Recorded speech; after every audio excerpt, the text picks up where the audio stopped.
Hi guys, welcome to Sanvi creations Tirupati.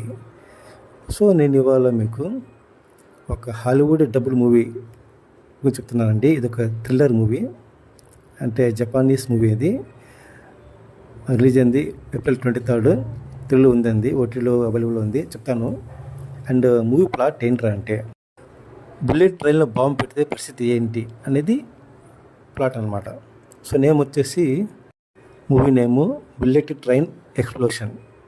ఇది movie name. And ఈ movie ఏంట్రా అంటే, ఆ ట్రైన్లో బాంబు పెడతారనమాట.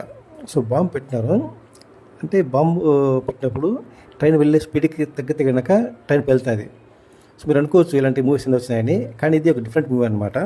అండ్ ట్రైన్లో బాంబు పెట్టిన వాళ్ళు ఎవరు, అండ్ దాన్ని ఎలా బయట తీయాలి, వాళ్ళు ఎలా కాపాడాలి అనేది ప్లాట్. అండ్ ఇందులో ఒక ట్విస్ట్ ఉందండి, వస్తుంది 1 hour తర్వాత, చెప్పకూడదు. అండ్ ట్రైన్లో పెట్టిన బాంబు పేలకుండా ఉండాలంటే ఆ బాంబు పెట్టిన వ్యక్తిని చంపాలన్నమాట.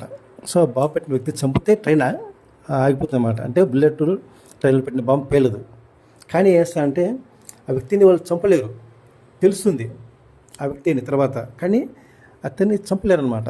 చివరి ఆ వ్యక్తి ఎందుకు ఆ వ్యక్తిని చంపలేకపోతున్నారు, అతన్ని చంపేస్తే ట్రైన్లో పెట్టిన బాంబు పేలదనమాట. అంతేగా చెప్పినప్పుడు కూడా ఆ వ్యక్తిని వాళ్ళు చంపలేకపోతున్నారంటే కారణం ఏంటి, ఎందుకు ఆ వ్యక్తి వాళ్ళు చంపలేకపోతున్నారు అనేది ప్లాట్ అనమాట. ఇందులో కాస్త సెంటిమెంట్ కూడా ఉందండి. సినిమా స్టార్ట్ అయిన 1 hour తర్వాత తెలుసు అనమాట బాంబు పెట్టింది ఎవరు అనేది. అక్కడ మనకి షాక్ అవుతాయి అనమాట, ట్విస్ట్ అది. తెలిసినాక ఆ వ్యక్తిని చంపాలన్నమాట. చంపితేనే బాంబు పేలదు, కానీ చంపకపోతే బాంబు వెళ్తుంది అని తెలుసు అనమాట. కానీ వాళ్ళ వ్యక్తి చంపలేరు. ఎందుకు ఆ వ్యక్తి చంపలేరు, కారణం ఏంటి, ఇక్కడ ట్విస్ట్ అనమాట. సో ఇది సెంటిమెంట్ కూడా ఉందండి. మరి ఆ వ్యక్తిని చంపకుండా ఆ ట్రైన్లో పెట్టిన బాంబు డిఫ్యూజ్ ఎలా చేస్తారు, అంటే ఏంటి పరిస్థితి, అంటే బాంబు పేలిపోయిందా పేయలేదా, ఆ వ్యక్తిని చంపేస్తారా చంపరా అనేది మూవీ చూసి తెలుస్తుందండి. మూవీ అయితే మధ్య మధ్యలో కొన్నిసార్లు బోర్ కొడుతుంది, కానీ ఎప్పుడైతే బాంబు పెట్టిన వ్యక్తి తెలిసిందో ఎవరనేది, తర్వాత కొద్దిగా స్టోరీ బాగుంటాయి అనమాట. సెంటిమెంట్ ఉంది, ట్విస్ట్ ఉంటాయి. మూవీ అయితే ఓవరాల్గా బాగుంది.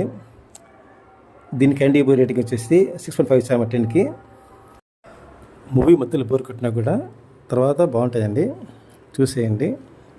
అంటే ఆ వ్యక్తిని చంపేస్తే బాంబు అనేది పేలదనమాట, కానీ వాళ్ళు చంపరు. ఎందుకు చంపరు అనేది మూవీ చూసి తెలుస్తుంది. So watch it on Netflix. Bullet train explosion watch అండి, చూడండి, చాలా బాగుంది. Please subscribe my channel. Thank you for watching my video. Please like, share.